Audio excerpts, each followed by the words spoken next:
Merci, pasteur Gabriel. N'êtes-vous pas conquis par cet homme? Amen. Quel pasteur et enseignant de la parole exceptionnelle. Quand il enseigne, oui, vous pouvez manifester votre reconnaissance. Gabriel, j'espère que vous écoutez. Et lorsque vous l'entendez enseigner, il a assurément le don d'enseigner. Amen. Ainsi, dans le corps du Christ, vous êtes immensément riche. Dieu vous accorde des dons.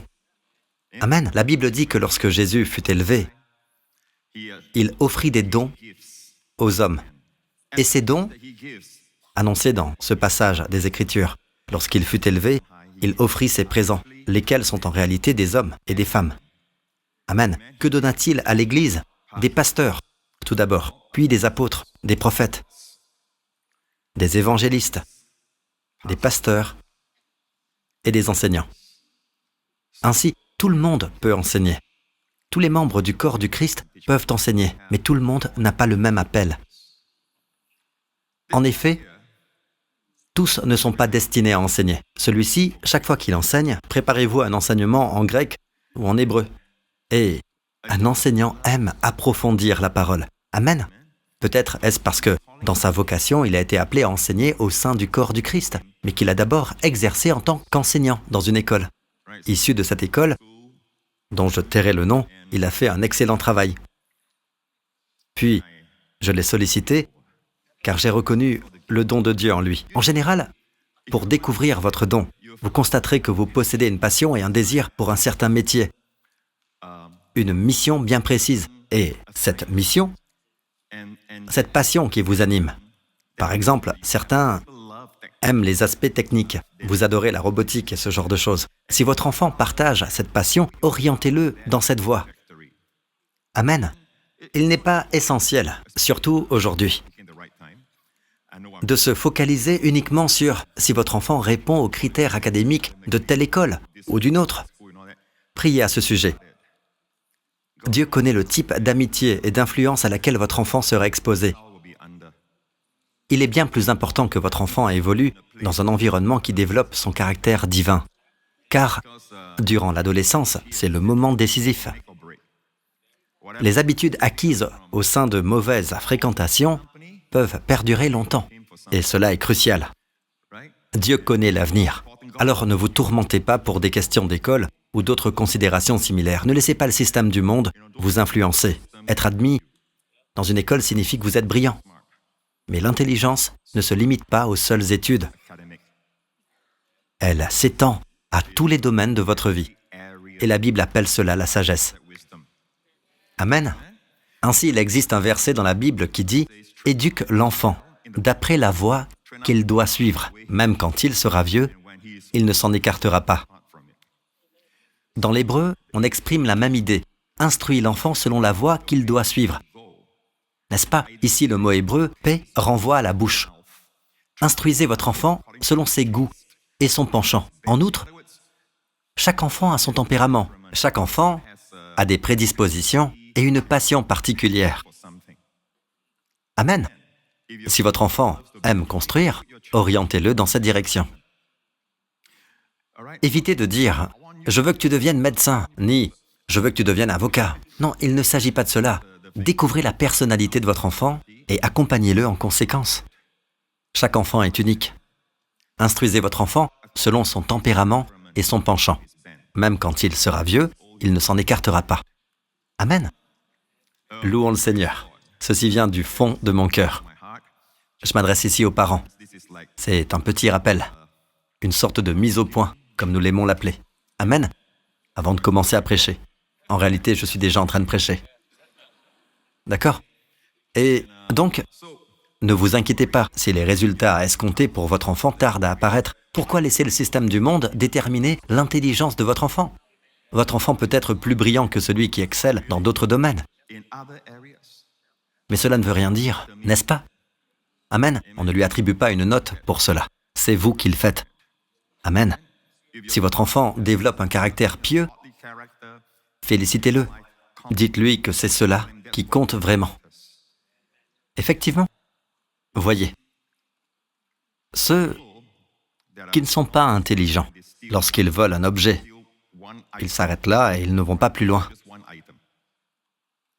Tandis que ceux qui sont diplômés d'université, lorsqu'ils volent, ils dérobent tout un panier de pastèques. Et ils peuvent agir de manière si subtile, techniquement, numériquement, qu'ils manipulent la situation à tel point que vous ne vous en rendez pas compte qu'après beaucoup d'années, n'est-ce pas? N'est-ce pas? Le caractère est bien plus important. Amen. L'honnêteté, l'intégrité, voilà ce qu'il faut enseigner à vos enfants. Vous pourriez dire, mais quel impact cela aura-t-il sur son avenir? Nous voulons qu'il réussisse financièrement. Non, c'est exactement cela. Vous souhaitez qu'il prospère. Amen. Et je vous dis ceci, c'est comme une loi spirituelle dans le royaume de Dieu. Lorsque vous suivez votre passion, constatant que c'est ce que Dieu a placé dans votre cœur, n'est-ce pas? Car dans la Nouvelle Alliance, Dieu vous guide selon vos désirs profonds, vos convictions intérieures et vos passions. Amen. Dès que vous vous engagez sur cette voie, en faisant ce que vous aimez, l'argent suivra. Amen. Si vous faites un travail qui vous ne passionne pas, quittez-le. Mais non pas à cause d'une attitude négative ou parce que vous avez essuyé quelques remontrances. Vous voyez ce que je veux dire? Ce n'est pas cela.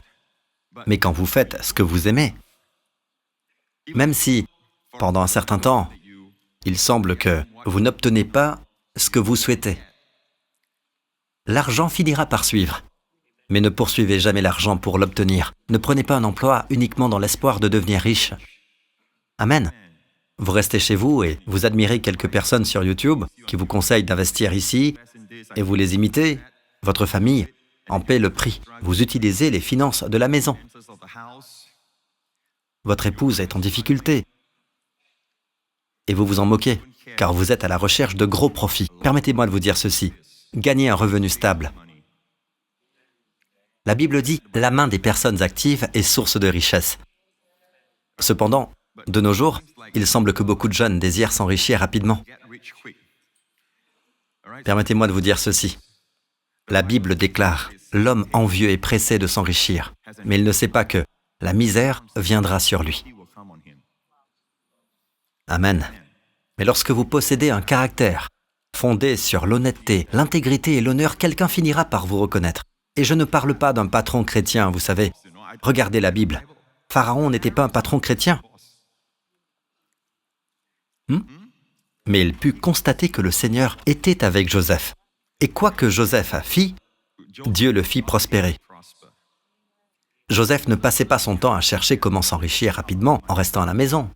Devenir riche en un clin d'œil. Voilà ce qu'un tel, qui à mon âge a réussi à faire. Voilà ce qu'un autre a réussi à obtenir. Joseph utilisait l'Internet. Non, vous savez ce que faisait Joseph? Lorsque le Seigneur faisait prospérer tout ce qu'il mettait en œuvre de ses mains, il travaillait dans les champs. Amen. Il nettoyait la maison. Il prenait soin des chevaux égyptiens, de magnifiques animaux.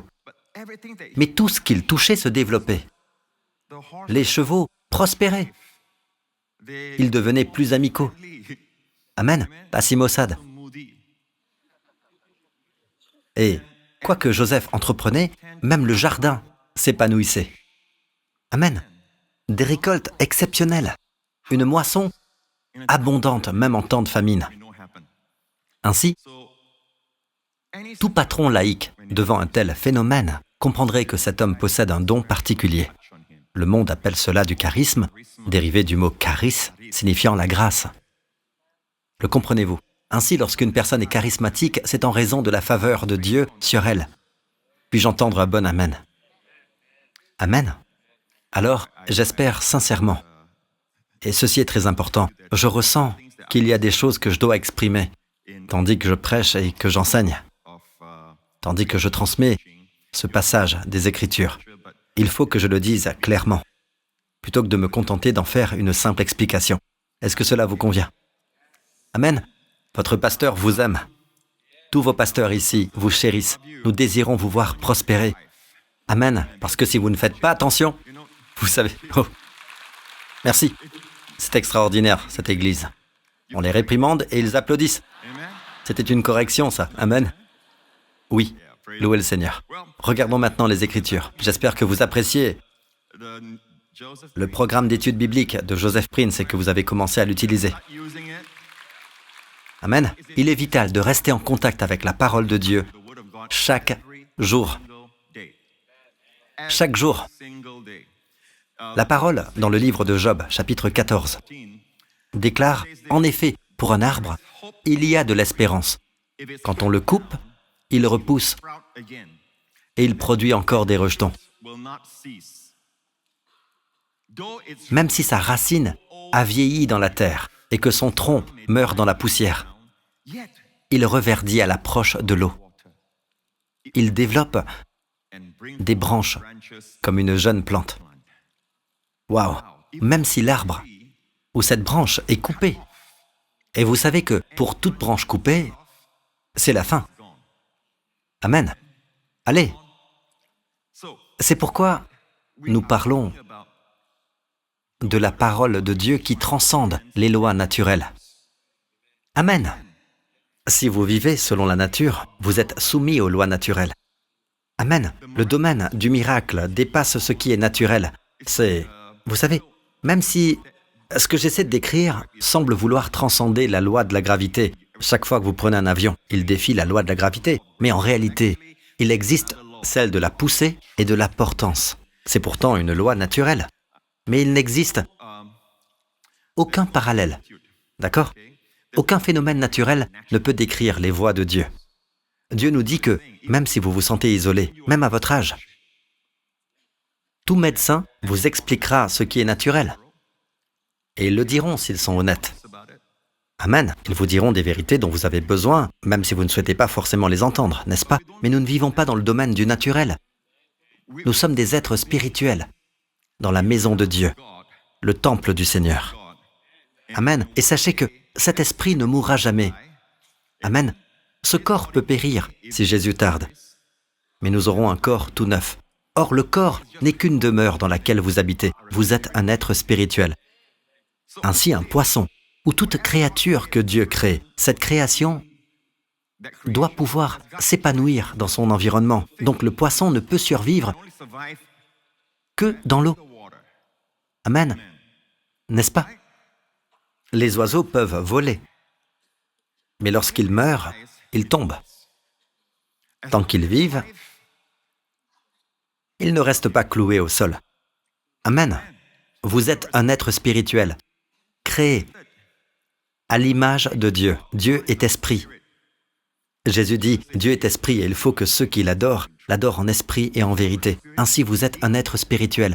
Vous vivez dans ce royaume. Amen. Et si ce royaume n'appartient pas à la nature, il transcende toutes les lois naturelles. Alors il est dit que, même si, dans le naturel, nous cessons de penser de manière naturelle, la Bible nous invite à nous renouveler. Amen. Soyez transformés par le renouvellement de votre intelligence. Ailleurs, il est écrit, laissez-vous renouveler par l'esprit dans votre intelligence. Tout repose sur le fait de vous transformer en renouvelant votre esprit. Mais quel est l'instrument que Dieu utilise pour cela? C'est sa parole. Et il y a des personnes très intelligentes dans le domaine. Vous savez, ceux qui se placent dans le raisonnement logique et tout ça. Certains athées, par exemple, affirment qu'il n'y a pas de Dieu. Et ce sont des gens extrêmement perspicaces, très intelligents, érudits. Amen. Mais voilà, même si vous leur posez une question simple, ils s'efforcent de vous convaincre qu'il n'y a pas de Dieu. Pourquoi? Et cela basé sur des lois naturelles, leur propre raisonnement. Mais voyez-vous, cela repose uniquement sur leur compréhension limitée. Ils veulent que vous adhériez à leur logique lorsqu'ils vous parlent. N'ai-je pas raison? Ils pensent que leur raisonnement est plus brillant que le vôtre, n'est-ce pas? Ai-je raison ou non? C'est pour cela qu'ils s'adressent à vous. Ils ont foi en leur logique et tout le reste. Alors vous leur demandez, vous ne croyez pas en Dieu? Non. Ainsi, de quoi tout provient-il? Simplement de matière non rationnelle, des gaz. Boum, le Big Bang. D'accord. Donc, ces gaz ou cette matière non rationnelle et non logique vous ont créé. Ouais. Alors, votre cerveau, comment a-t-il été initialement produit? Par l'évolution de l'homme, ou peu importe. C'est ce qu'il croit. D'accord? Il est issu de matière non rationnelle. Ainsi, des matières non rationnelles auraient produit votre cerveau rationnel. Cherchez-vous à rationaliser avec moi? Si vous croyez provenir de cette matière non rationnelle, je ne pense pas avoir envie d'écouter ce que vous avez dans votre esprit. Il doit exister une intelligence supérieure pour vous conférer l'intelligence. Il doit s'agir d'une intelligence à la fois rationnelle, spirituelle et logique pour produire un tel ordre dans cet univers. En plus de tout ça, dans les moindres détails de votre corps et dans chaque événement se manifeste une intelligence. Amen. Celui qui a découvert l'ADN et son fonctionnement il y a quelques années, il est un fervent croyant en Christ et tout ce qu'il a écrit. Vous savez, certains tentent d'effacer sa foi, mais il parle de sa foi. Il a même publié un livre, d'accord? Il a un livre qui circule, mais les gens ne veulent pas écouter. Ils veulent simplement connaître ses résultats et s'en emparer, d'accord? Il a même réalisé l'analyse détaillée de l'ADN et tout cela. Quand on observe l'ADN, c'est tout simplement époustouflant. Il est inconcevable qu'un être dépourvu de rationalité et d'intelligence puisse produire cela. Amen. Le moindre ne peut engendrer le plus grand ne peut être issu du moindre. Si la matière gazeuse non rationnelle devait produire un esprit logique et rationnel, ce serait à l'opposé de tout ce qui existe dans la vie. Amen. Non, nous ne descendons pas des singes. Voyez-vous, Dieu nous a créés à son image. Les singes existent toujours. Et puis il tente d'expliquer que la transformation d'un minuscule tétard rampant vers celui qui a des pattes aurait pris des millions et des millions d'années. Ils essaient de rationaliser. Alors, vous êtes sûr que cela date d'il y a 65 millions d'années? Vous en êtes certain? Ah oui, nous en sommes certains. Nous avons la datation au carbone et tout ça. La datation au carbone, c'est très intéressant. La datation au carbone repose sur l'hypothèse que tout demeure constant, que tout dans l'atmosphère est identique pour que cela fonctionne. Elle postule que la Terre et l'univers étaient les mêmes il y a 1 million d'années, il y a 10 millions d'années. Or, ce n'était pas le cas. Aujourd'hui, tout a changé. Il faut y réfléchir. C'est pourquoi la datation au carbone ne peut remonter à l'origine, car vous savez pourquoi il y a eu un déluge universel? La Terre était autrefois bien droite, puis s'est inclinée pour confiner les eaux du déluge. Le pôle Nord et le pôle Sud se sont gelés. Amen. Tout cela à cause de ce déluge. Amen. Je ne vous entends pas. Amen. Chaque fois que j'entends 65 millions d'années, je me demande pourquoi pas 64. Très sophistiqué, hein? 65 millions d'années, 85 millions, 25 millions. Ils déclarent et veulent que vous y croyiez. C'était juste quelque chose que je voulais partager avec vous. Juste une envie de vous le dire. Revenons à nos moutons.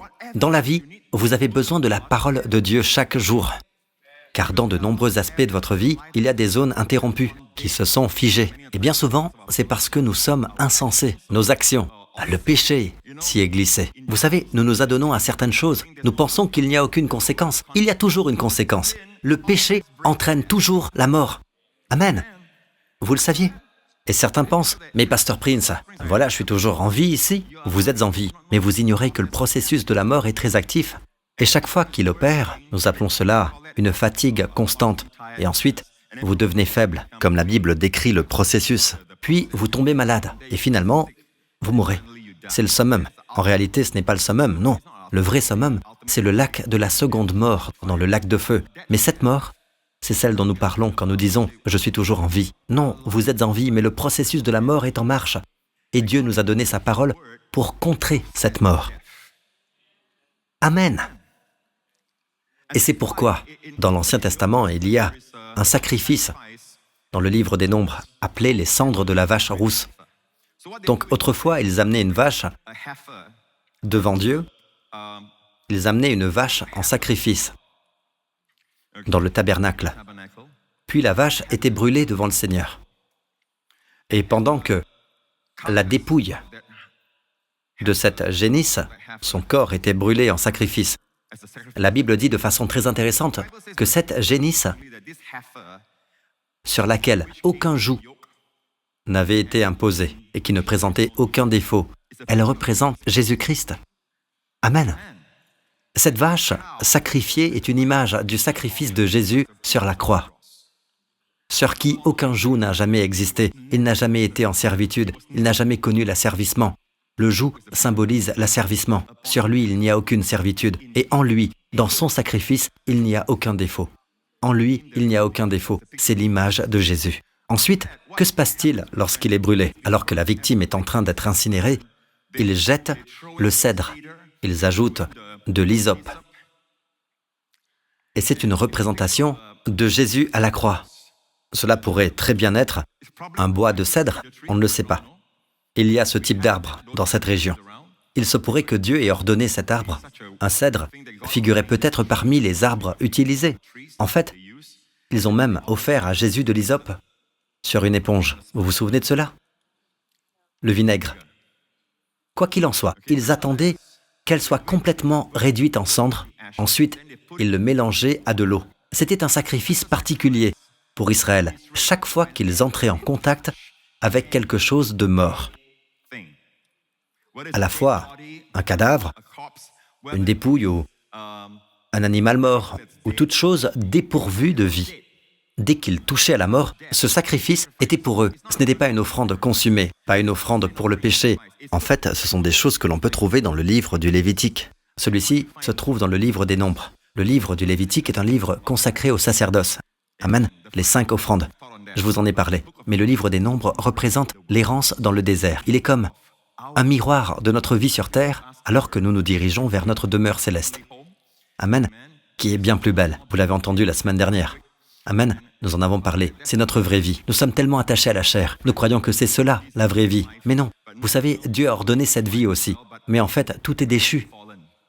Tout sur cette terre est déchu. Nous aspirons à la perfection. Amen, à la perfection. Amen. Alléluia. Amen.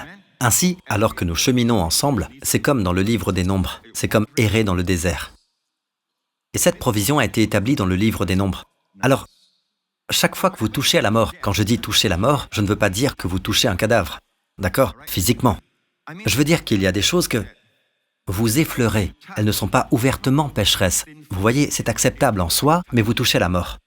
Vous regardez ce film, et après cela, vous ressentez une ambiance de mort, une véritable morbidité. Je me souviens, j'étais avec le pasteur Marc à l'étranger, et nous sommes allés dans une librairie.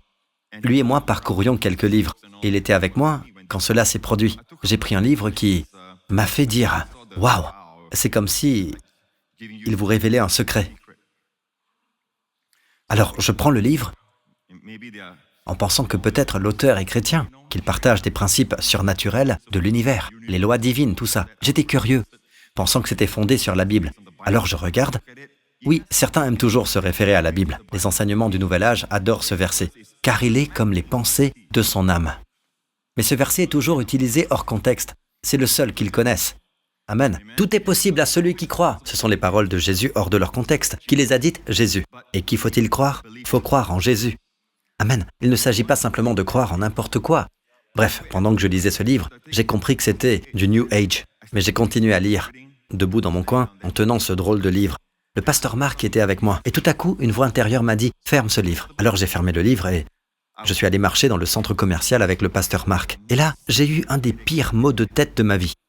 C'était vraiment intense. Et dès que j'ai fermé le livre, que je me suis éloigné, ça a commencé à empirer. C'était si violent que j'en avais la nausée. C'est contraire à mes habitudes. Je ne suis pas du genre à avoir des migraines. Mais là, c'était horrible. Je suis allé aux toilettes et j'ai demandé au Seigneur ce qui se passait.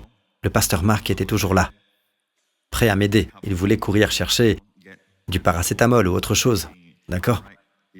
Il voit toujours dans le naturel. Mais non, je plaisante, bien sûr.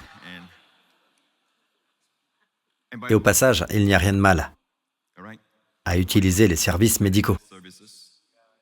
Amen. La Bible dit « Tout bienfait et tout don parfait viennent d'en haut ». D'accord? Le premier type de don, tout bienfait et tout don parfait sont pour le monde naturel, pour les gens de ce monde. Dieu les aime encore, même s'ils ont chuté. Mais ce que Dieu désire, c'est qu'ils viennent à Christ. Amen. Et en attendant, Dieu reste miséricordieux. Et souvent, la médecine et les découvertes médicales sont une grâce de Dieu. Donc je ne suis pas contre la médecine. Vous comprenez? Je dis simplement que si l'homme n'avait jamais chuté, on n'aurait pas besoin de médecine. Amen. C'est pourquoi il nous faut revenir au fabricant et à son manuel pour savoir comment vivre. Il est notre Créateur. Et plus encore, aujourd'hui, il est notre Père. Quand nous étions perdus, il nous a rachetés par son Fils. Amen. J'ai touché la mort. Voilà ce qu'a dit le Seigneur. Je priais et je demandais, que s'est-il passé, Seigneur? Le Seigneur a dit, tu as touché la mort. J'ai répondu, comment ai-je fait cela? J'avais oublié que je lisais le livre. Il m'a dit, tu as lu toutes ces choses. Et c'est là que j'ai compris, il y a des choses qui paraissent inoffensives, mais quand on y touche, il en dégage une impression de mort. Vous voyez ce que je veux dire? Chaque jour, nous sommes exposés à ce qui nous souille. Nous restons la justice de Dieu en Christ, mais nous nous laissons souiller. Laissez-moi vous donner une illustration simple. Imaginez que vous tenez un lingot d'or. Amen. Vous le jetez dans la boue. En plus, il a beaucoup plu ces derniers jours, n'est-ce pas? Donc, après la pluie, vous y jetez le lingot. Vous le laissez là. 1 heure. Puis, vous le ramassez. Est-ce toujours un lingot d'or? Allô? Est-ce qu'il a toujours la même valeur? Amen. Mais est-ce qu'il est souillé? Oui. Complètement. N'est-ce pas? Sa valeur reste intacte. Il est toujours en or. Mais il est recouvert de saleté. Amen. Certains chrétiens pensent que lorsque Dieu a fait de vous la justice de Dieu, en fait, dans la Bible, ce métal, l'or, représente la justice. Amen. Ils pensent que lorsque vous tombez dans la boue du péché, ou quoi que ce soit du genre, vous devenez aussitôt du bois. Eh oui. Non, vous ne vous transformez pas en autre chose. Vous êtes toujours la justice de Dieu en Christ, mais vous êtes souillé. Et où se trouve cette souillure? Dans votre esprit, vos émotions, vos actes. Même si vous vous mettez en colère contre quelqu'un, vous êtes toujours la justice de Dieu en Christ. Amen. En réalité, cette prise de conscience devrait vous amener à juger vos actions. Elle devrait vous pousser à évaluer vos comportements. Souvenez-vous toujours, peuple de Dieu, jugez vos actions de par votre position en Christ. Ne jugez jamais votre position en partant de vos actions. Ne jugez pas, j'ai mal agi, donc je ne suis plus juste. Beaucoup évaluent leur position devant Dieu, selon leur état du moment devant lui. Non, définissez votre état à la lumière de votre position, votre statut spirituel. Vous êtes la justice de Dieu en Christ, et lorsque cela est bien ancré dans votre cœur, vous n'avez plus peur, même si votre épouse vous fait une remarque. Amen.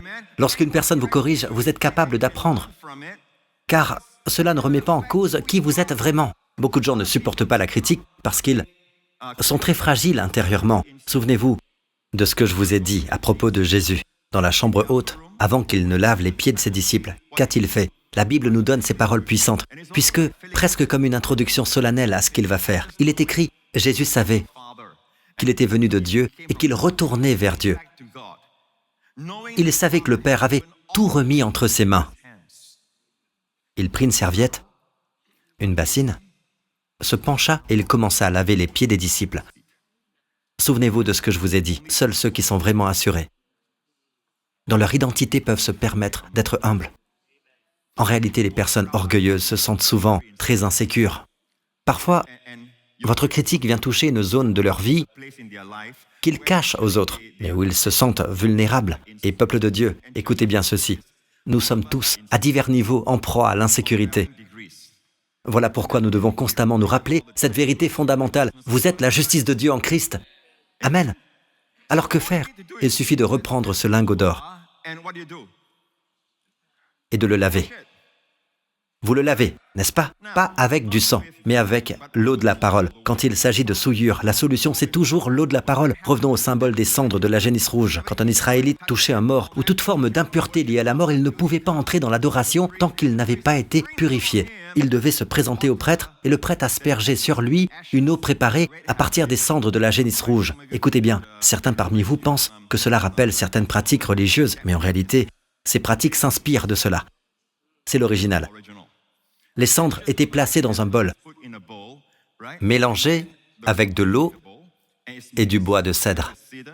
Puis, une branche d'hysope était plongée dans ce mélange et l'on aspergeait la personne impure. Et cette personne était déclarée pure.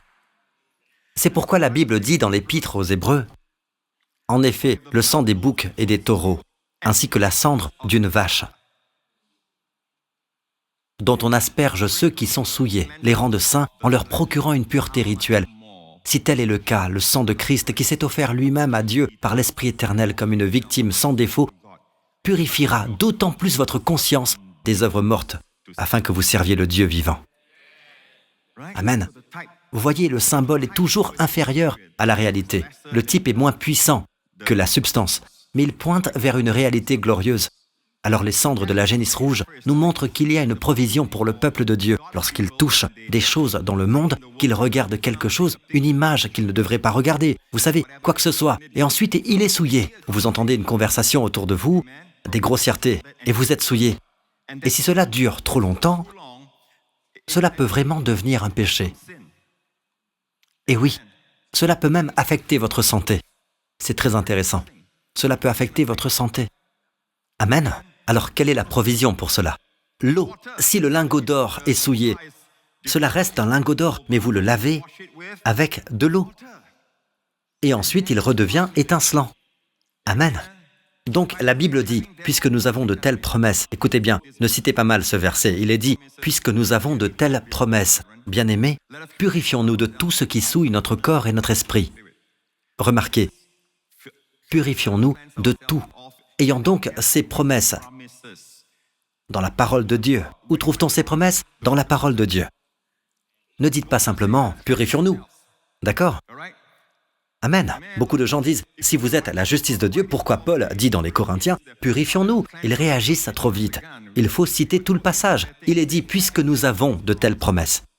Bien-aimés, nous nous purifions, amen, de toute souillure de la chair. La souillure, cela s'attache à vous. Vous demeurez la justice de Dieu en Christ. Dieu ne vous verra jamais autrement. Lui qui vous voit à travers l'efficacité de l'œuvre du Christ. Amen. Ces souillures, comment vous en purifiez-vous? Puisque nous avons de telles promesses, purifions-nous. Vous utilisez la parole de Dieu. Amen. Vous me suivez jusqu'ici? Vous comprenez? Amen. Donc, plus vous vous lavez dans l'eau de la parole, c'est très intéressant. L'une des maladies bien connues dans l'Ancien Testament est la lèpre. Et vous savez quelle est la provision pour la lèpre? Beaucoup d'eau. On asperge ici, on asperge là, on fait aller la personne à l'eau et s'immerger, à se baptiser, vous savez, dans l'eau. Et en ressortir, il y a un lavage. Quelques jours plus tard, encore un lavage. Beaucoup de lavage. Et un jour, je lisais tous ces passages sur les souillures. Et la Bible dit que toutes ces impuretés qui arrivaient à une personne, vous savez, comme des écoulements et ce genre de choses, des impuretés, c'est toujours réglé par l'eau. Alors je me dis, au lieu d'attendre d'être souillé, pourquoi ne pas aller directement dans l'eau? Amen. Il y a des années de cela, je me souviens avoir partagé, je crois dans mon premier livre, Destiné à régner. Je m'en souviens encore très bien. Il y avait une petite cascade. J'étais dans un autre pays. Et l'eau s'écoulait. Et j'étais alors un jeune garçon. Et je me souviens avoir pris un caillou. Et il était couvert de mousse, très sale. D'accord? Sablonneux et tout ça. Et je l'ai mis entre quelques pierres où l'eau s'écoulait. Après un moment, je suis revenu à mon petit caillou. Je l'ai repris et devinez quoi? Il étincelait. Il était rayonnant, brillant, comme certains d'entre vous en ce moment. Comme je l'ai dit au pasteur la semaine dernière, parfois quand je prêche, j'adore voir vos visages. Parce que certains d'entre vous ne le savaient même pas. Comme Moïse, il ne savait pas que son visage rayonnait. Vous savez pourquoi? Maintenant vous êtes purs, grâce à la parole qu'il prononce au travers de moi. Jésus n'a-t-il pas dit cela dans la chambre haute? Déjà vous êtes purs à cause de la parole que je vous ai annoncée. Il s'agit de la parole de Dieu. Amen. L'eau, c'est la parole de Dieu. L'eau, c'est la parole de Dieu. Amen. Alors, il est écrit ici, quand on le coupe, à l'approche de l'eau. À l'approche de l'eau, il développe des branches, comme une jeune plante. La vie revient. Donc, si vous restez lavé tout le temps, si vous restez dans la parole, combien d'entre vous constatez que quand vous êtes sans la parole de Dieu, cela arrive souvent quand vous êtes en vacances d'ailleurs. Vous qui regardez en ligne, vous êtes en vacances en ce moment, vous mangez des sashimi et tout ça, et vous n'avez même pas pensé à envoyer quelque chose à votre pasteur. D'accord, peu importe. Mais laissez-moi simplement vous dire ceci. Vous qui regardez, le fait est que beaucoup d'entre nous faisons cette expérience en vacances, parce que nous ne prenons pas le temps pour la parole, ou nous n'écoutons pas la parole. Au bout d'un moment, vous constatez que vous vous sentez comme souillé. Vous vous mettez plus facilement en colère. Vous constatez que vous êtes plus facilement découragé, déprimé, en colère. Et l'objectif même des vacances, c'est de vous reposer et de vous ressourcer. Mais au lieu de cela, vous rentrez dans votre pays et vous vous dites que vous auriez besoin d'autres vacances. Donc, le fait est que nous ne sommes pas rafraîchis. Nous pouvons nous laver chaque jour et pourtant ne pas être rafraîchis, parce que ce rafraîchissement est quelque chose de spirituel. Amen. Alors, restez dans l'eau. Comme ce caillou. L'eau coule en permanence. Amen. Au lieu de le sortir de l'eau, et puis de le salir à nouveau, ensuite vous le remettez. Et au lieu de ça, restez dans l'eau. Et cela signifie passer du temps dans la parole. Prenez la parole de Dieu. Vous ne pouvez pas passer du temps à lire la Bible ce jour-là. Alors passez du temps à écouter pendant que vous marchez, que vous faites les magasins, pendant que vous mangez votre repas. Amen. Amen. Écoutez la parole. Ce n'est pas obligé d'être le pasteur Prince. Toute prédication qui s'appuie sur la parole de Dieu et qui glorifie Christ vous garde centré sur Christ. Amen. Au fur et à mesure que vous le contemplez, vous devenez rayonnant. Gloire au Seigneur. Il reverdit à l'approche de l'eau. Il développe des branches. Il y a cette image, cela s'est produit il y a quelques années. Quand j'étais à San Francisco avec quelques pasteurs, le pasteur Lorenz était avec moi. Nous sommes allés visiter un parc naturel.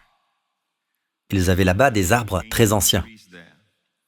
Et alors que je passais près d'un ruisseau, j'ai vu un tronc d'arbre tomber au-dessus d'un ruisseau. D'accord? Il était coupé. Le tronc était coupé. L'arbre est maintenant un tronc. D'accord? Il est coupé de ses racines. Je pouvais le voir. Mais vous savez ce qui s'était produit alors qu'il était tombé au-dessus d'un ruisseau? Pas dans le ruisseau, d'accord? Juste au-dessus du ruisseau. Il ne touche pas l'eau. Le ruisseau n'est qu'un petit filet d'eau. J'ai dit, les gars, regardez, regardez. Vous savez ce qu'on a vu? On a vu ça. C'est une photo prise à cet endroit. Vous voyez? Et on pouvait voir les racines. J'aurais dû prendre une photo des racines. Il n'en a pas. Il est coupé de ses racines. Nous ne savons pas depuis combien de temps il est coupé. Mais au parfum de l'eau, il a commencé à bourgeonner. De jeunes feuilles vertes. Il est vraiment coupé. Mais il y a des feuilles vertes qui poussent sur cet arbre, à l'approche de l'eau. Amen. Donc, c'est moi qui ai pris cette photo. Amen. Parce que quand je suis à l'étranger avec mes pasteurs, nous faisons ça aussi. Quand nous avons du temps libre, je ne prêchais pas. C'était après ma prédication. Mais à ce moment-là, je ne les laissais pas me servir. C'est plutôt moi qui sers. Amen. Oui, on peut avoir des gens qui vous aident parce que vous prêchez et tout ça. Mais après, les pasteurs, vous êtes comme tout le monde. D'accord? Amen. J'entends un pasteur dire Amen. Nous ne sommes pas là pour être servis. Parfois, vous savez, les gens aident pour des raisons pratiques, afin que tout se passe bien et qu'on ne se soucie pas du temps et tout ça. Les gens viennent aider alors, mais ne pensez pas un seul instant qu'après le culte, je les laisse toujours me servir. Non, non. Parfois, je les sers. Je ne sais pas combien de fois j'ai servi le pasteur Marc. Amen. Quelqu'un doit le servir. Pourquoi? Parce qu'il va tout le temps à la salle de sport. Amen. D'accord. Bon, c'est une discussion familiale. D'accord? Alors ceux qui regardent et tout ça, ils écoutent et ils ne savent même pas qui est le pasteur Marc. Pas vrai? Ils ne savent pas à quel point j'aime ce gars. Alors, il est écrit, même si son tronc meurt dans la poussière, voyez, il n'y a pas seulement la racine, mais remarquez que la racine peut vieillir. Alors c'est quoi le truc à propos de vieillir? C'est ce qu'on dit, que vous n'avez plus d'humidité dans vos os. Vous savez qu'il y a des versets de la Bible qui disent que lorsque vous faites ceci, c'est un rafraîchissement pour vos os, dans l'hébreu. N'est-ce pas? Cela apportera la guérison à ton corps et un rafraîchissement à tes os. Regardez ce mot. En hébreu, il s'agit d'un apport d'humidité pour vos os. Et vous le savez tous, n'est-ce pas? Nos os peuvent craquer et grincer. Quand vous vous levez le matin, même en vieillissant, ça fait beaucoup de cric, de crac.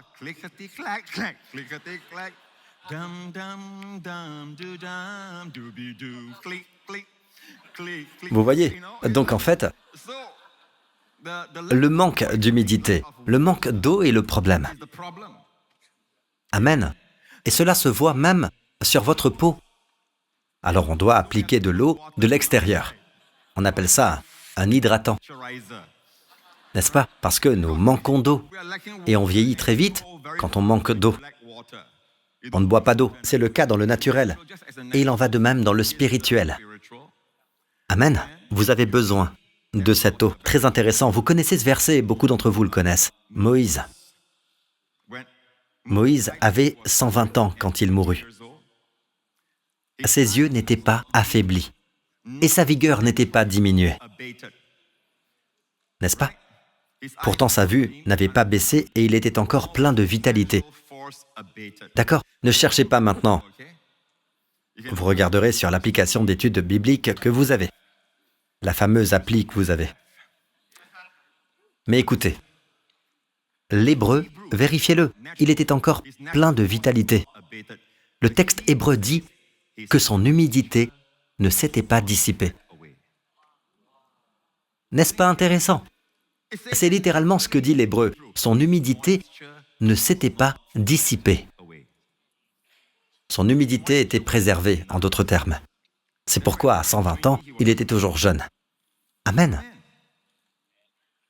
Et il est mort au seuil de la terre promise parce qu'il représente la loi. La loi ne peut pas faire entrer le peuple de Dieu dans son héritage, dans le pays où coule le lait et le miel. Amen. Il faut un Josué pour les y conduire. Et Josué, son nom est littéralement le même que Jésus. Yeshua en hébreu.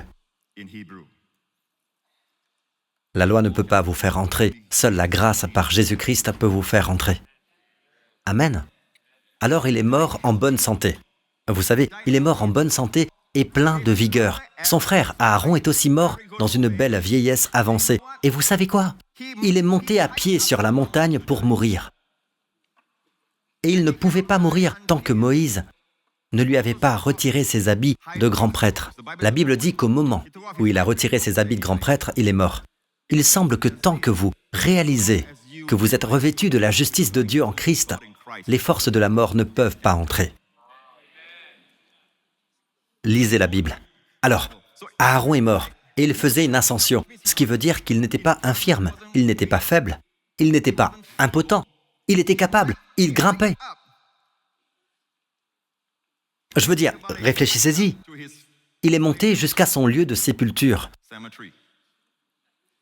Ils ont encore cela à Pétra.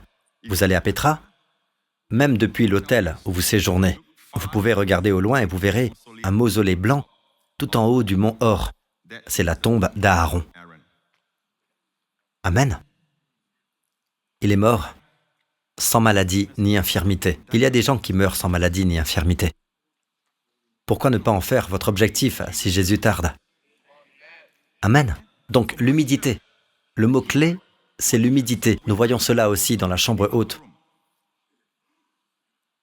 Nous voyons que Jésus, sachant que le Père avait tout remis entre ses mains, se penche parce qu'ils se regardent tous les uns les autres. Et la coutume à cette époque, vous savez, quand vous marchez, vos pieds sont souillés. Au fait, les pieds souillés, c'est la même chose. Une souillure pour votre esprit, votre âme, votre corps. Elle s'attache de l'extérieur. D'accord? Les choses que vous entendez, les choses que vous voyez, que vous avez faites. D'accord? Cela s'attache à vous. Et ce dont vous avez besoin, c'est de l'eau. D'accord?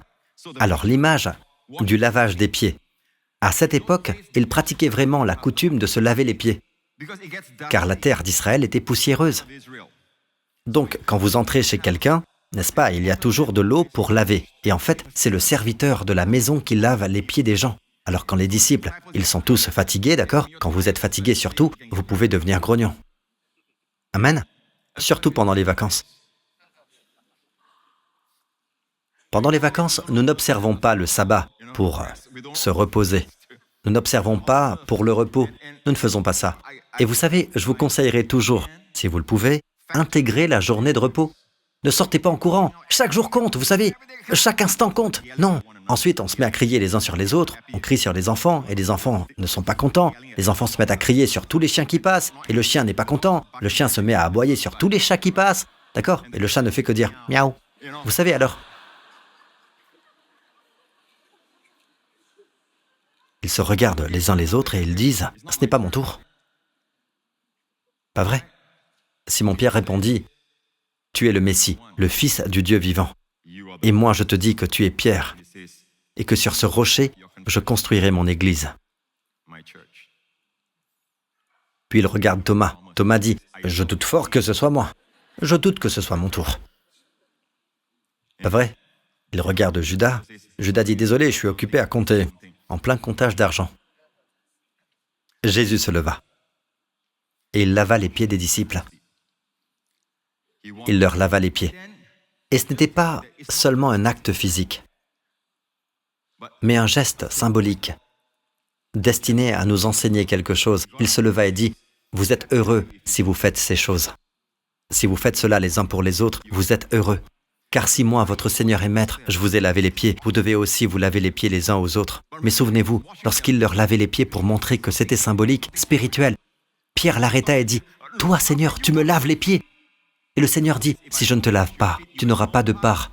Non pas en moi. » Cela signifierait le salut, mais il n'a pas dit en moi. Il dit « Si je ne te lave pas les pieds, tu n'auras pas de part avec moi en termes de marche quotidienne avec moi, de communion avec moi, d'amitié avec moi, naviguer avec moi. Tu manqueras cela. Tu ne perdras pas ton salut, car sinon il aurait dit « Si je ne te lave pas les pieds, tu n'auras aucune part en moi. » C'est uniquement pour les croyants. Le lavage d'eau est uniquement pour les croyants. Pour ceux déjà lavés par le sang. Vous vous souvenez? Qu'a dit Pierre à Jésus à ce moment-là? Il dit « Seigneur, non seulement les pieds, Seigneur, non seulement les pieds, mais encore les mains et la tête. » Pierre est très extrême. Vous connaissez des pierres? Vous avez des pierres dans votre entourage? Ils sont très extrêmes, très dramatiques. Amen. S'ils vont à gauche, ils vont complètement à gauche. Si c'est à droite, ils ne font jamais les choses à moitié. Ils vont complètement à droite. Vous connaissez des gens comme ça? Alors, Pierre dit cela, et Jésus dit, écoutez attentivement. Je vais littéralement vous dire ce qu'il a dit. Dans le grec, vous trouverez deux mots différents utilisés. Parfois la Bible dit « Celui qui s'est baigné n'a besoin que de se laver les pieds ». Ce qu'il dit était ceci. Les deux signifient « laver », mais ce sont en réalité deux mots grecs différents. Le premier signifie « prendre un bain ». Le second signifie « laver certaines parties du corps », c'est-à-dire le visage ou les mains. Certaines parties du corps. Ce que Jésus dit, c'est « celui qui s'est baigné ». Vous avez tous été entièrement lavés par le sang de Jésus. C'est un événement unique et définitif. Amen. Le bain de la régénération. Il nous a lavés de nos péchés par son sang. Et il a fait de nous un royaume, des prêtres pour Dieu son Père. Apocalypse chapitre 1. Amen. Donc Jésus dit, celui qui a été baigné une fois pour toutes n'a pas besoin de se baigner à nouveau. Ce n'est pas comme certains enseignent, vous êtes sauvés, puis vous péchez et vous n'êtes plus sauvés. Vous devez être sauvés encore et encore. Il n'y a pas de re-salut. Une fois sauvé, toujours sauvé. Sinon, ce n'est pas une sécurité éternelle, ce n'est pas une rédemption éternelle, comme le dit l'Épître aux Hébreux. Ce n'est pas un héritage éternel, ce n'est pas une vie éternelle. Alors que devez-vous faire? La souillure arrive, c'est la saleté des pieds. Notre marche dans cette vie devient sale. Elle se souille. Que faire? Coupez ce pied! Non, non, relax, relax. Détendez-vous, oh! Tous ces discours disant « coupez ceci, coupez cela, écoutez bien. Détendez-vous. » D'accord? Ne coupez pas ici, ne coupez pas là. Ne coupez pas partout. Détendez-vous. D'accord? Jésus dit « Vous devez laver vos pieds. » Et qu'utilisez-vous pour laver vos pieds? De l'eau. Avec quoi êtes-vous sauvés? Ce bain intégral. Il nous a lavés de son propre sang. Apocalypse chapitre 1er. Nous avons été lavés dans son sang. Une fois pour toutes, c'est ainsi que nous sommes sauvés. Amen. Nous devons seulement laver nos pieds à présent. Et le mot grec utilisé fait référence à une partie du corps. Ainsi, chaque jour, nous avons besoin de cette eau. Mais beaucoup de chrétiens, au lieu de cela, pensent « tous les jours, il nous faut le sang, le sang ». Non. Vous pouvez être focalisé sur le sang et négliger de passer du temps dans la parole. Vous savez, je vais vous dire ceci, je l'ai expérimenté aussi. Quelques jours sans la parole, pour être honnête avec vous, ma femme est dans la salle, de toute façon. Elle entendra. Je vais vous dire quelque chose que personne d'autre ne sait. C'est juste entre vous et moi. Ne dites à personne d'autre, d'accord? Surtout pas aux gens qui aiment les ragots. Je vais poster ceci sur le Pasteur Prince. Tenez-vous prêts. Soyez prêts. Je vais partager quelque chose maintenant. Chaque fois que je ne suis pas dans mon état normal, avec mon épouse ou quelqu'un d'autre, elle voit que je ne suis pas moi-même. Quelqu'un d'autre le voit aussi. Elle me dit, ou plutôt c'est ce qu'elle me disait avant, elle ne le dit plus maintenant. As-tu passé du temps dans la parole? Mais elle ne le dit pas de manière accusatrice. Il y a des hommes qui disent à leur femme, « Tu passes du temps dans la parole ?» Non, non, s'il vous plaît. La Bible dit, « Marie, aimez votre femme comme Christ a aimé l'Église. Il s'est donné lui-même pour elle. » D'accord? Afin de la conduire à la sainteté, après l'avoir purifiée et lavée par l'eau de la parole. En parlant de mari et de femme, puis cela parle de Jésus. Comment il est mort pour nous. Il s'est donné pour nous, d'accord? Et il nous a lavés dans son sang. Il a voulu se présenter à lui-même, l'Église, dans toute sa beauté, pure et sans défaut, sans tache ni ride, ni aucune autre imperfection, aucun péché. Amen. Sans ride signifie pas de vieillissement. Oui. Avez-vous déjà médité là-dessus? Que signifie pas de ride? Amen. Et dans notre esprit véritable, il n'y a pas d'âge. Nous sommes éternellement jeunes dans notre esprit. Donc, sans tache ni ride. Et que fait-il à l'Église pour se la présenter? Une Église glorieuse, sans tache ni ride. Il la purifie par le lavage d'eau de la parole. Amen. C'est tiré du livre des Éphésiens. Marie, aimez vos femmes, tout comme le Christ a aimé l'Église, jusqu'à donner sa vie pour elle. Donc avant tout, c'est un amour sacrificiel envers l'épouse. Vous vous sacrifiez. D'accord? Quel autre conseil? Vous voulez partir en vacances? Pensez service. Pensez travail. Ne pensez pas « je suis là pour me faire plaisir ». Non, quand vous partez avec votre famille, vous êtes là pour travailler. Vous êtes là pour servir. Amen. S'ils sont grognons, vous ne devez pas l'être. Vous leur servez la parole. S'ils ont faim, vous les lavez. Vous êtes heureux, pourvu que vous le mettiez en pratique. Oh non. Maintenant, c'est vers moi qu'on va pointer du doigt. N'oublie pas ce que tu as dit.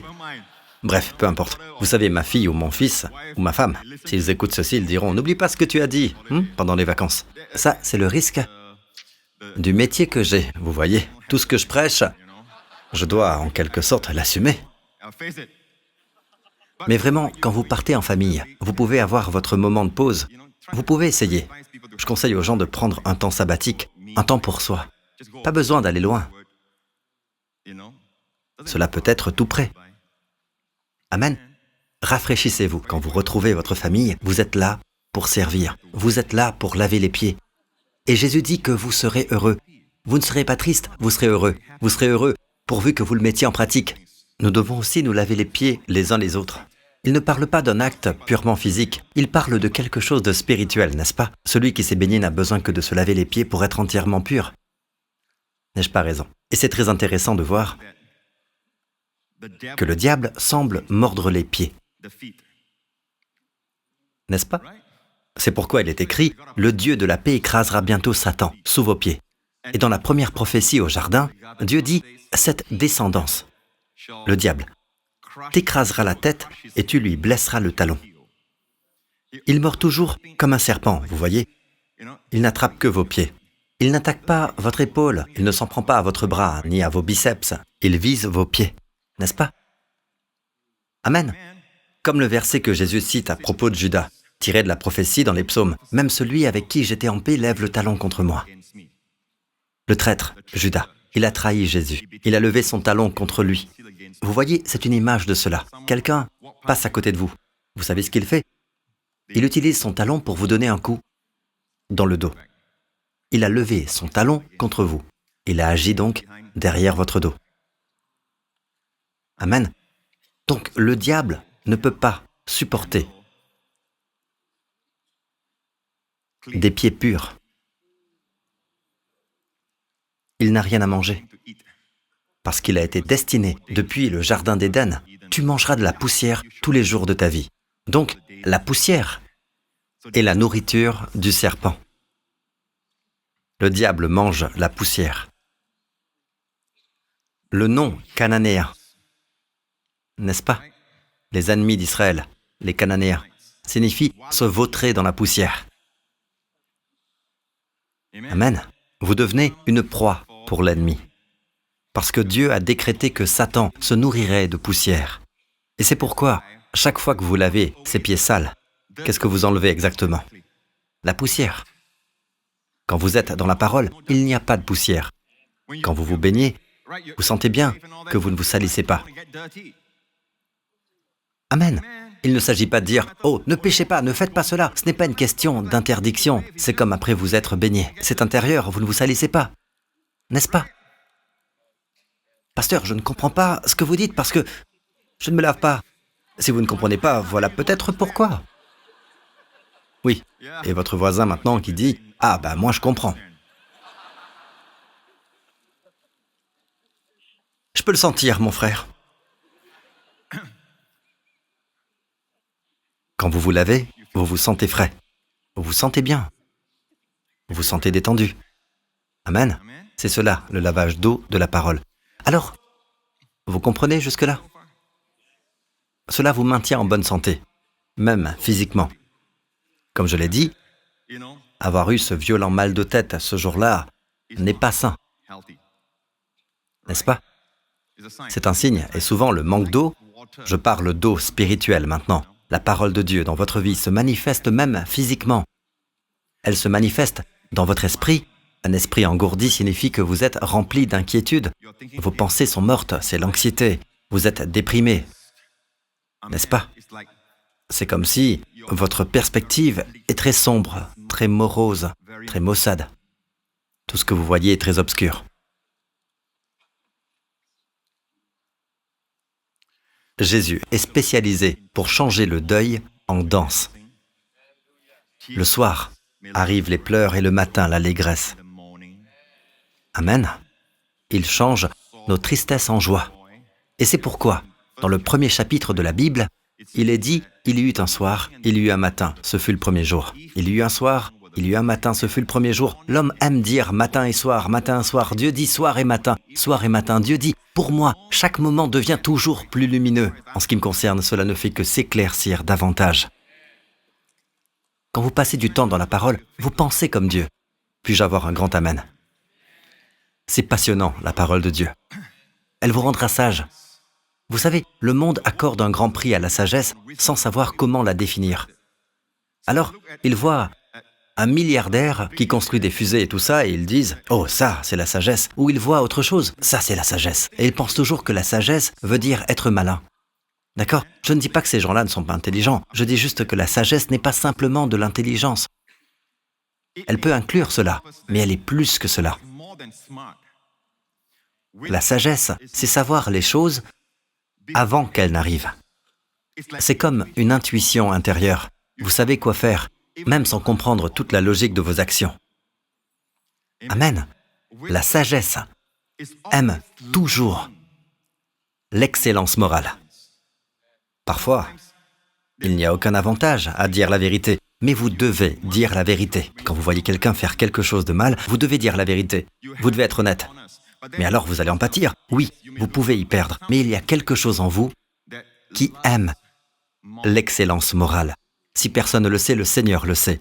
Ce n'est pas vital pour mon salut, je suis déjà sauvé. D'accord? Mais cela représente une élévation morale. Amen. Un prince qui marche sur la terre doit agir comme un prince, sinon il sera méprisé. Les gens attendent plus d'un prince. Donc pour les chrétiens, et chaque fois que j'entends quelque chose qui arrive à un croyant, je me sens triste à cause du témoignage donné. Donc c'est vrai, les croyants doivent marcher avec une élévation morale. Vous devez aimer l'excellence morale. Regardez Jésus, par exemple. Nous faisons de notre mieux pour être moraux, mais la Bible dit, la parole de Dieu dit que l'offrande végétale, amen, c'est de la fleur de farine, de la fine farine. Qu'est-ce que cela signifie? Rien de grossier. ni de rugueux. Il n'y a rien de tel dans le caractère de Jésus. La fine farine, c'est Jésus. C'est moi qui suis le pain de vie. L'offrande de fleurs de farine est une image de Jésus dans le Lévitique. Donc, vous voyez que chez Jésus, rien en lui n'est saillant, plus proéminent qu'un autre trait.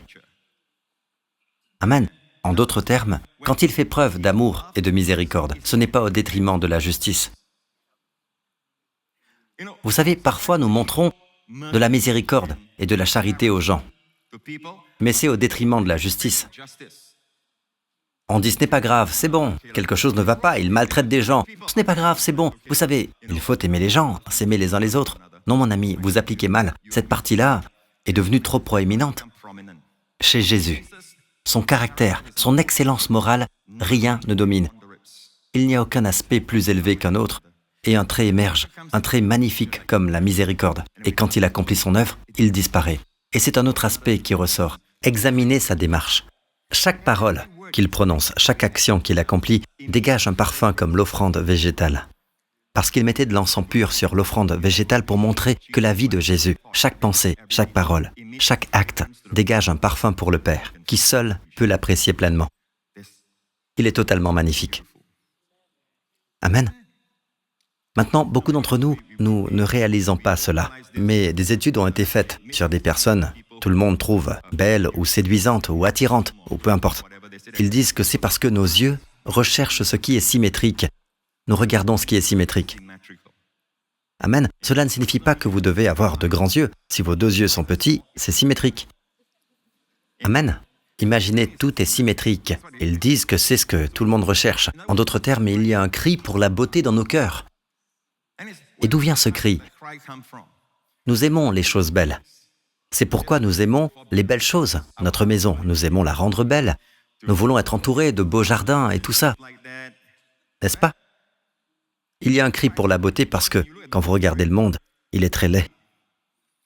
Mais ce qui rend laid à l'extérieur, c'est en fait la laideur morale.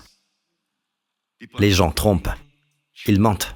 Donc la Bible dit ceci, dans 2 Timothée 3. Tandis que les hommes méchants et imposteurs avanceront toujours plus dans le mal en égarant les autres et en s'égarant eux-mêmes. N'est-ce pas ce qui se passe actuellement dans le monde? Les fausses informations et tout ça existent. Peu importe d'où ils sortent diplômés. Certains viennent d'universités prestigieuses, des écoles d'élite, de l'Ivy League. Mais ils trompent et se font tromper. Alors que faire? Cela se produit dans les derniers jours. Paul écrit à Timothée, poussé par l'Esprit, que cela se produit dans les derniers jours. La réponse est dans le verset suivant. Le verset suivant dit, « Quant à toi, tiens ferme dans ce que tu as appris et reconnu comme certain, sachant de qui tu l'as appris. Depuis ton enfance, tu connais les Saintes Écritures. » Il n'est jamais trop tôt pour enseigner la parole de Dieu à vos enfants. Faites-leur mémoriser le psaume du Seigneur, le psaume du berger, le psaume 23, le psaume du berger. Faites-leur mémoriser le psaume 91. Amen. Faites-leur mémoriser Jean 14 où il est dit « Je vous laisse la paix, je vous donne ma paix. Vous ne saurez jamais quand le Saint-Esprit l'évoquera dans leur vie. » Ils le feront juste pour vous faire plaisir, ils le font juste parce qu'ils le doivent. Mais je pense qu'il est plus important de mémoriser cela que de mémoriser la table de multiplication. La parole de Dieu. Depuis l'enfance, rappelez-vous, depuis l'enfance, tu connais les Saintes Écritures qui peuvent te rendre sage. C'est ce que le monde recherche et il est prêt à payer cher pour cela, comme dans l'histoire de Joseph. Pharaon n'est pas croyant, mais il a accordé une grande valeur à la sagesse de Joseph. Pour lui, il ne peut pas l'expliquer. Je veux juste que ce gars gère mes affaires. Tout ce qu'il touche prospère. C'est le résultat du shalom. C'est un résultat paisible. Je le veux, à mes côtés. S'il est responsable du jardin, le jardin prospère. Imaginez, si je l'ai près de moi, gérant le pays, pendant que je croise les bras et ne fais rien. Amen. Imaginez un peu. Donc, c'est ce qu'il a fait. Alors, le monde recherche la sagesse. Ils ne savent peut-être pas l'exprimer, mais ils recherchent la sagesse. Ils pourraient dire, nous cherchons des gens avec un QI élevé. Vous pouvez avoir un QI élevé, mais pas de sagesse. Et cela montre qu'il n'y a pas d'excellence morale. La réussite du caractère est plus importante que la réussite des circonstances. Souvenez-vous de cela. Et c'est souvent la réussite du caractère qui engendre la réussite circonstancielle, mais pas l'inverse. La réussite circonstancielle ne signifie pas réussite du caractère. Mais quand vous avez la réussite du caractère, vous pouvez gérer la réussite circonstancielle. Et vous serez testé comme Joseph l'a été. Son caractère, il avait une réussite de caractère. Puis, quand il a eu une réussite circonstancielle, la femme de Potiphar l'a convoité. Il n'y avait personne dans la maison. C'était dans son intérêt de plaire à la femme de son patron. Elle pouvait user de ses influences en sa faveur. Personne n'était dans la maison. Ses parents sont loin, je veux dire, son père était loin. Ses frères l'ont vendu. Personne à qui rendre des comptes, sauf Dieu. C'est ce qu'il lui a dit. Il a mentionné Dieu devant elle. Vous savez, n'est-ce pas, quand vous êtes tenté par le sexe opposé, au moment où vous dites « Dieu », toute l'obscurité disparaît. Mon ami, vous voyez ce que je veux dire? Quand une femme flirte avec vous, au moment où vous dites « Oui, ma femme me disait l'autre jour », tout disparaît aussi. Amen? Amen? Un jour, mon épouse m'a demandé « Que ferais-tu si quelqu'un te draguait ?» Elle m'a posé la question une fois. J'ai simplement répondu « Regarde cette bague. » Marié et heureux de l'être. Amen.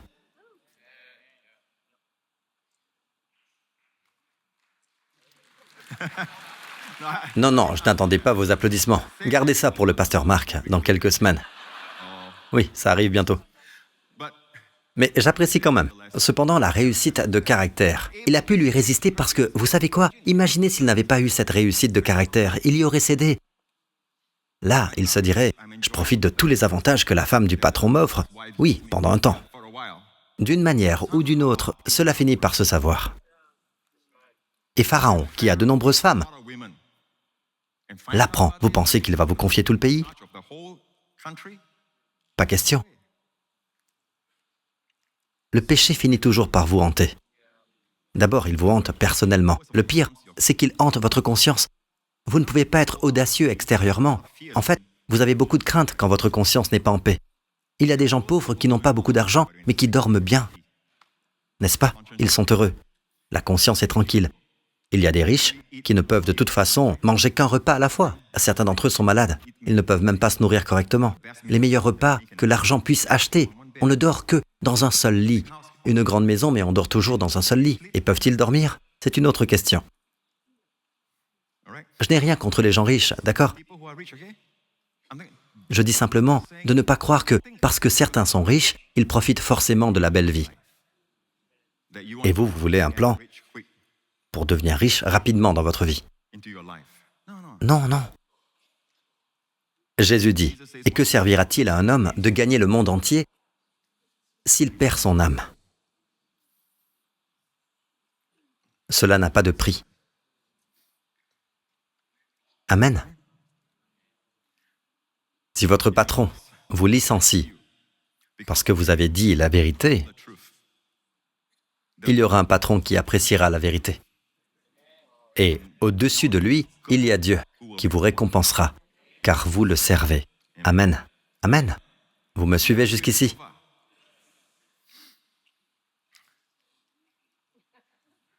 Je vous aime tous. Amen. C'est de la correction, mais une correction dans l'amour. Gloire au Seigneur. Depuis ton enfance, tu connais les Saintes Écritures, qui peuvent te rendre sage en vue du salut par la foi en Jésus-Christ. Et le terme « rendre » sage n'est qu'un mot en grec. Sophizo, issu du mot sophia. Il peut vous sophizo. Il peut vous sophizo, vous rendre sage de la sagesse de Dieu. Amen. Et vous rendre sage, pourquoi? Pour le salut. Maintenant, encore une fois, je tiens à vous dire ceci, le mot salut est le mot soteria. En hébreu, Yeshua. Cela vous est familier? C'est le nom de Jésus. Quand Jésus est venu, s'il y avait des Grecs, ils auraient dit soteria. Amen. Son nom est soteria, mais en hébreu, c'est Yeshua. Alléluia. Donc quand vous trouvez le mot salut, Amen, c'est le nom issu du verbe sozo. Mais beaucoup de gens pensent que salut et sozo signifient seulement être sauvé du lac de feu. C'est la plus grande définition du mot salut. Et c'est exact. Amen. Parce que nous devons nous assurer que notre destinée éternelle est garantie. Bien sûr. Mais le mot salut est tellement riche. Comme le nom du Seigneur lui-même représente la personne, il s'est appelé lui-même salut parce que cela englobe tout. Et le salut allait partout en guérissant tous ceux qui étaient malades. Donc le mot sozo, je vous le rappelle, signifie sauver, garder en sécurité, délivrer du danger ou de la destruction. N'est-ce pas? Bien sûr, le lac de feu est une destruction. Il nous en a délivrés. Mais c'est plus que cela, c'est délivrer de tout danger et de toute destruction. Amen. C'est aussi sauver quelqu'un qui souffre de la perdition, c'est-à-dire qui souffre de maladie, pour le guérir, le soigner, le rétablir dans la santé. C'est cela, le salut. Le salut signifie guérir, rétablir, restaurer la santé. Et je vous l'ai déjà dit, je le redis, quand Jésus guérit les gens, quand il déclare que vous trouvez l'expression « ta foi t'a sauvé », littéralement de la Bible en anglais, « ta foi t'a guéri ». Le terme utilisé, c'est réellement « sozo », pour guérir. Donc, être sauvé, c'est plus que seulement être arraché à l'enfer. Savez-vous que vous êtes sauvé jour après jour? Le salut. Amen. Et c'est pourquoi la parole de Dieu peut vous rendre sage dans ces domaines, pour la recevoir et pour marcher selon elle. Pas seulement sauvé de l'enfer. Beaucoup disent « je suis déjà sauvé de l'enfer, j'ai déjà le salut ». Non, vous n'avez pas encore reçu le salut dans toute sa plénitude. Vous êtes sauvé de l'enfer, oui, pour l'éternité, gloire au Seigneur, par Christ et Christ seul. Mais il y a encore tellement de domaines à sauver. Combien de temps allez-vous tarder à prendre possession de vos biens et à marcher dans la plénitude de votre héritage? Amen. Donc il y a tellement plus que Dieu veut sauver. Amen. Le salut. Le salut est un nom. Sozo, c'est le mot salut au fait. Sozo, ce mot sozo, c'est le même terme que salut. Le salut est un nom. Sozo est un verbe. D'accord? Soteria, sozo. C'est le même sens. Amen. Donc la parole de Dieu peut vous rendre sage pour le salut par la foi qui est en Jésus-Christ. Plus bas, toute l'écriture est inspirée de Dieu et utile pour enseigner, pour convaincre, pour corriger, pour instruire dans la justice. Ah, c'est pourquoi j'ai partagé la parole de Dieu. Il y a la correction, n'est-ce pas? Il y a la conviction, n'est-ce pas? Mais ce n'est pas de la condamnation. Il n'y a pas de condamnation. En fait, vous reprenez, c'est un lavage. Voilà la poussière qui s'en va. Encore de la poussière qui s'en va. Encore de la poussière qui s'en va. Le diable mord la poussière. Plus de poussière disparaît. Alléluia. Amen. Au fait, l'une des façons les plus simples de repérer l'orgueil, c'est dans la zone de la correction. Quand vous corrigez quelqu'un, et que vous ne venez pas condamner. La condamnation est différente. Regardez, vous ne condamnez pas vos enfants, n'est-ce pas? Vous les corrigez. Amen. La correction, vous montrez le problème. Ils savent que vous les aimez. Et parce qu'ils connaissent votre amour, vous devez d'abord établir cela. Ensuite, vous pouvez corriger. Vous corrigez l'action, pas la personne. Vous dites que l'action est mauvaise, mais que la personne est bonne, juste en Christ. Mais vous corrigez la personne. De la même façon, vous pouvez corriger votre comportement quand vous réalisez que vous êtes juste. Vous pouvez dire « Quoi, Joseph Prince, pourquoi t'as fait ça? C'est idiot. Ce n'est pas toi. » Amen. Vous pouvez le juger. Amen. Vous jugez l'action selon votre position. Jamais l'inverse. Vous ne dites pas « Tu as fait une chose stupide, donc tu es stupide. » Tu as commis un péché, donc tu es pécheur. D'accord? C'est pareil avec vos enfants. Vous les corrigez. Donc, toute l'écriture est inspirée de Dieu. Au fait, inspirée de Dieu, oh que j'aime cela. Avez-vous le temps pour cela? Juste encore une chose, et vous serez libérés. Amen. Parce que vous ne réalisez pas, mais vous me libérerez aussi.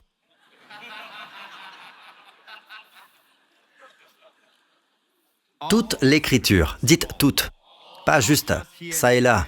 Certains pensent que seules quelques parties sont inspirées, d'autres non. Non, non, non, la Bible dit que toute l'Écriture est donnée. Maintenant écoutez, inspirée de Dieu, c'est la meilleure traduction en français. Mais littéralement en grec, c'est le mot théanoustos.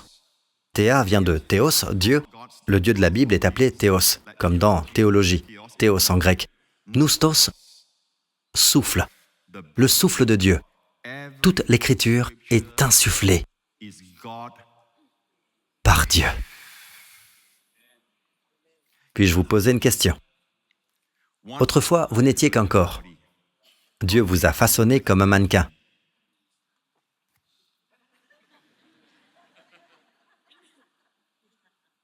Au fait, cette veste vient de chez Benjamin Barker.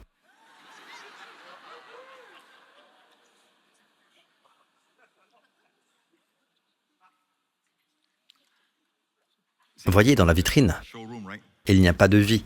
C'est ce que vous étiez tous quand Dieu a créé Adam. C'est comme ça. Voyez, votre corps, ce n'est pas vous. Et qu'a fait Dieu ensuite? En hébreu, il vaïpa. Même la manière de le dire en hébreu exige d'expirer. Vaïpa. Il a insufflé en l'homme.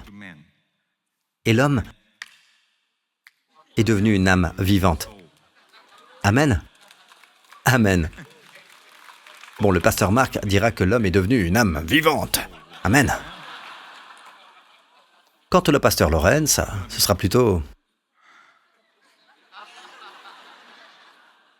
Amen. Je rends la gloire à Dieu. Je dois être humble.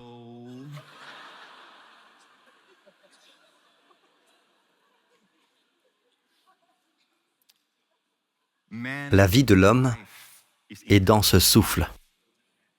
Dieu a insufflé en l'homme. C'est pourquoi, écoutez bien, l'homme ne peut pas simplement disparaître après sa mort physique.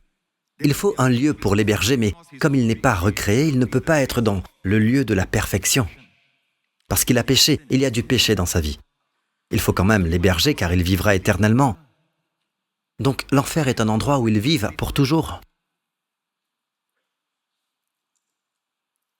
Ou souffrent. Alors vous avez Jésus, il nous aime tant. Dieu a envoyé son Fils pour mourir pour nos péchés. En effet, le salaire du péché, c'est la mort, mais le don gratuit de Dieu, c'est la vie éternelle en Jésus-Christ, notre Seigneur. Amen. Imaginez quand vous passez du temps dans la parole de Dieu. Vous pensez que vous recevez simplement les instructions de Dieu. Non, c'est plus que ça. Vous recevez le souffle qui vous a donné la vie naturelle, votre vie terrestre. N'est-ce pas? Vous obtenez cette vie.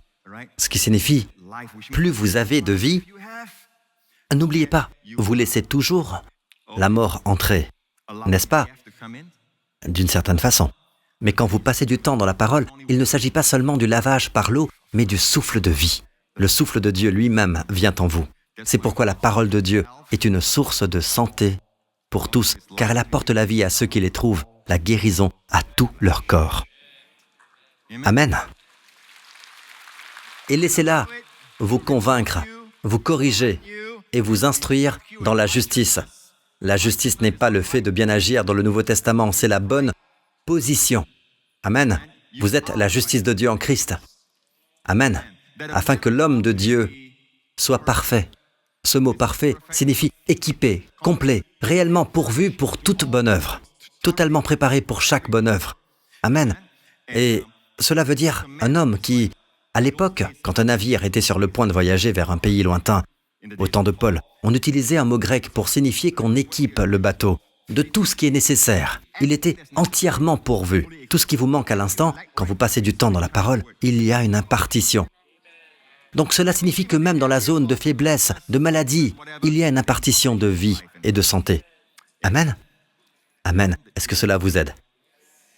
Avez-vous été bénis? Rendez gloire à Dieu. Amen. Gloire au Seigneur. Merci Jésus. Très bien. La tête baissée, les yeux fermés. Et mon ami, si vous êtes là aujourd'hui et que vous ne comprenez pas vraiment tout ce que je partage, ce n'est pas grave. Le plus important est de savoir que Dieu vous aime. Il a envoyé son Fils pour mourir pour vos péchés sur la croix. Croyez au Seigneur Jésus et vous serez sauvés, vous et votre famille. Si c'est votre cas, faites cette prière avec moi.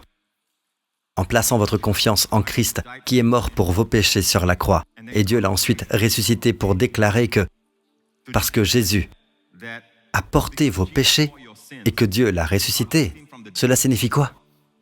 Vous êtes maintenant sans ces péchés, imputés sur vous, parce que ce que Jésus a fait, il l'a fait pour vous. Donc, si c'est vous, où que vous soyez, mon ami, faites cette prière avec moi dès maintenant, du fond du cœur. Dites, Père Céleste, merci. Tu m'as aimé bien avant que je te connaisse. Et tu m'as aimé à chaque instant. Merci d'avoir donné ton Fils, de ne pas l'avoir épargné à cause de ton amour pour moi. Le Christ est mort pour mes péchés. Il a porté tous mes péchés. Je le crois.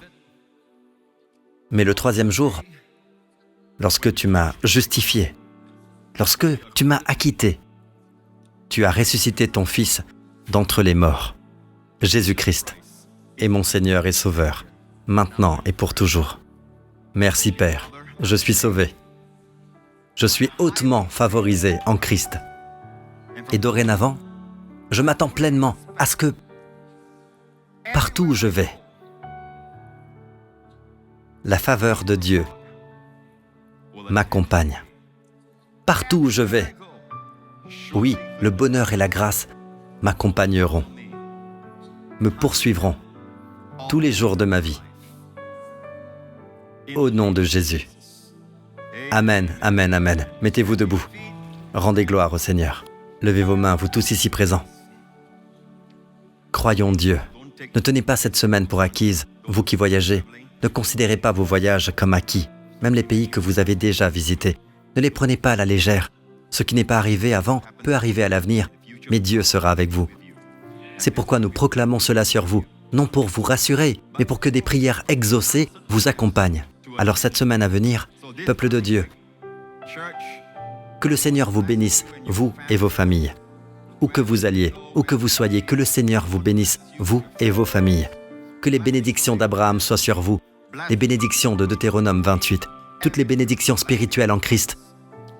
Et que le Seigneur vous garde, vous préserve, vous et vos proches, durant cette semaine, de tout mal, de tout danger, de toute infection, de toute maladie, de tout péril et de toute la puissance du malin. Que le Seigneur vous préserve, croyez-le. Voyez-le qui accompagne votre chemin, voyez la lumière briller devant vous durant toute cette semaine. Que le Seigneur fasse luire son visage sur vous et vous soit favorable.